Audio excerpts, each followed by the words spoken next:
Trump on the late night TV removal of Stephen Colbert. Trump wrote this, Clay. The word is, and it's a strong word at that, Jimmy Kimmel is next to go in the untalented late night sweepstakes, and shortly thereafter, Fallon will be gone. These are people with no talent, paid millions of dollars for destroying what used to be great television. Really good to see them go. I hope I played a major part in it. Trump, not just defeating them, but salting the earth under their feet, Clay.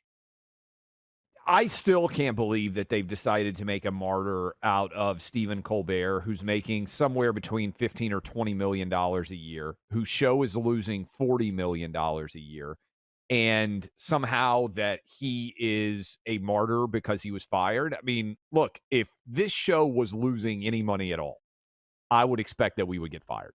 I just would. Any show that I have ever done Let in the go. history of my life. We'd be gently let go, but yes. Gently let go. I have never been on any show, to my knowledge, that has lost money relative I've to been cost. at media companies that were losing money, and everybody starts getting fired. So that's not fun. That's what happens. I have been fired. That's one reason I started Outkick. And yes, Buck might prefer the euphemism "let go," but let go. But let go implies that you had an option to continue to hold on. I didn't have an option to continue to hold on. The Indiana Jones running in front of the boulder a few times and just grabbed the hat, but it was like if I didn't leave, the doors were closing and they were padlocking them. So I've had that a few times.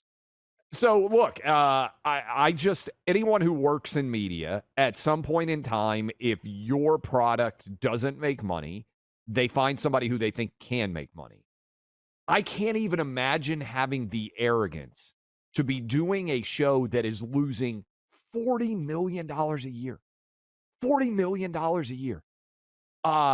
And then to be arguing, oh, the only reason I'm being fired is because I've been too critical of President Trump. No, you're being fired because that $40 million that the company is losing on your show could be allocated to hire a lot more people who could do a lot more profitable work. I've always been, I'm not a big late night guy in general. And the more you learn about how important sleep is, now I'm being really boring, the more you realize going to bed earlier is doing yourself a huge favor whenever you can. Just saying. But Jay Leno, whom I always liked more than Letterman, although I was a casual watcher at best. I mean, I saw it, but I was like, I would watch it kind of by accident if I was up at night. I can't say, but I really never would. Anyway, Leno, producer Allie pulled this yesterday because I thought this is true. Leno took a substantial pay cut to keep staff, to keep his team around. Nothing like that. Trust me, if Colbert's agent had something like that to throw out there at this point, now's when these stories would all come out. Colbert making $15 million a year, let's call it $15 million, Clay, while the show is losing $40 million. He would know the show is losing $40 million. Yeah. It's obscene greed. And to let people behind the curtains, I don't know how many people publicly talked about this. I took a pay cut. You took a pay cut during COVID so that we have contracts, so that we could avoid having to let go people who worked on, I did a sports talk show at the time. You did a political show. We took substantially less. And by the way, so did a lot of our bosses. So did a lot of people out there when times got tough during COVID and you didn't know what in the world was going to happen. The first thing people do, so I think people understand this in some ways, but when people start to feel like a recession is coming, one of the first things that companies do is spend less money on advertising. And so it hits what we do faster than a lot of other places. So when COVID happened, which was this cataclysm where suddenly everybody's like, hey, we're going to there's only essential, non-essential businesses, everything else.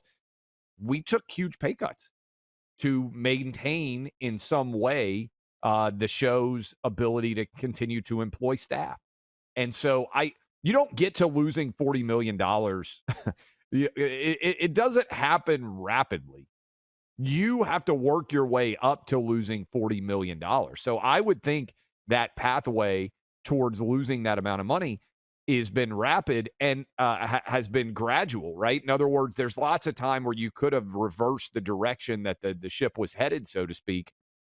Also, why did nobody say, hey, we're spending $100 million on this show, and we're losing. I bet they spend, this is just my guess, I bet they spend 20 million total, if that, on Gutfeld. So Gutfeld, which is also in a New York City studio, which also has a live audience. Some of you watch that on Fox News. I don't know why they didn't just say, hey, why don't we just rent a much smaller studio space, have a much smaller live audience, dial back the overall expenditures in a way that would allow this program to at least break even. I bet that they fought back against that idea because it would be seen as a lack of endorsement of the show. But I think that this is likely true. I think all late night shows are going to be gone. I think Trump is going to ultimately Well, triumph in a way that is pretty unbelievable over his harshest critics everywhere at MSNBC, CNN, late night television. I think they're all going to lose their jobs, and Trump's going to be more powerful than ever. yeah, well, CNN has been destroyed by Trump. The brand will never recover. The late night hosts, I think, have been are in process of all being defenestrated from their privileged W- perches. Look at you, You like Mr. that one? Vocab. Thank you. Yeah, Not I'm bad. impressed. He does what he does. And I think that Trump has done a tremendous service for the American people just by exposing how many of these media outlets, how many of these so-called news organizations, or even so-called comedians or comedic enterprises are really just smug propaganda. And there's no reason for these things. They're not being supported by the marketplace. They're really, you know, let's just say it, Clay. Late night TV sort of turned into the WNBA of the television world, I subsidized. made, yep. Yeah, subsidized by other actually profitable ventures within the company. And for what? Why? Yeah, I think that the analogy, I made that analogy yesterday on one of our Outkick shows. The WNBA lost $40 million last year. It's the same amount as Stephen Colbert. And the protest, the players came out and pay us what you owe us t-shirts. Well, if you got actually paid what you were owed, as we discussed yesterday, You'd be you would given a pink actually slip. owe the teams. You'd be Yeah, you'd be sent you would owe the home. teams money. Yeah, you would actually no longer have a job if you were paid what you were owed because you were owed nothing if you work for the WNBA. But nonetheless, I mean, it is effectively like a charity. Yeah, It's a DEI women's sports charity is what the WNBA as a pure business venture operates as. Now, maybe that's changing now, because of some of the visibility that it gets. But on the late night TV host, these late night comedians, this is a major cultural shift, and it also proves once again that what the right has been saying for over 20 years, which is these are there's left wing dominance in these media outlets. It's not about the profit motive. They used to get away with saying, well, this is what the audience wants. It's not about the profit motive, a lot of these places. Whether it's Hollywood studios you're talking about, depends on the movie, or you're talking certainly about the news organizations. They are ideologically driven first on many of these decisions in many of these ways. And you see that with late night comedy. And yeah. I remember what a successful weapon the Daily Show was against the Bush administration. And I did watch the Daily Show pretty frequently when I was in college. And the Daily Show gave people who didn't want to really engage with the facts the ability to think that everybody who disagreed with them was an idiot. Well, that may feel like fun at the time, but it's actually not good for discourse.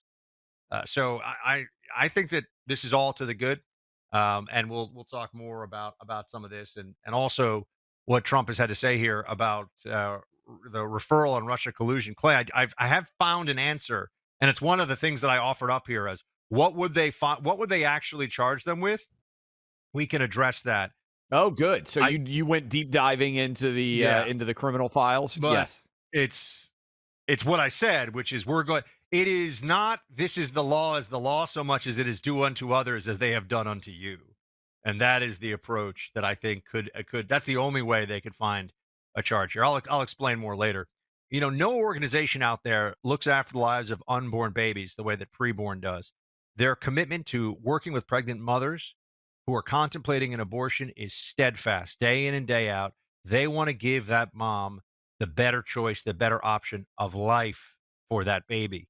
Preborn made it possible for more than 65,000 unborn children to realize life last year alone. The team of people working there at preborn clinics provide pregnant moms with assistance, and it all starts off with the gift of a free ultrasound. because that ultrasound, which the mom doesn't pay a dollar for, lets her meet her unborn child. Use science to create that divine connection between mother and child. She hears the heartbeat, sees the movements of the child within her, and so often that is the turning point, and that is when a life is saved. Preborn operates clinics in our nation where abortion rates are highest, specifically to save as many lives as possible. They need you, the pro life community. They need your help. They get no government money whatsoever. To donate securely, dial pound 250, say the keyword baby. That's pound 250, say baby, or visit preborn.com/buck, preborn.com/BUCK. Sponsored by Preborn.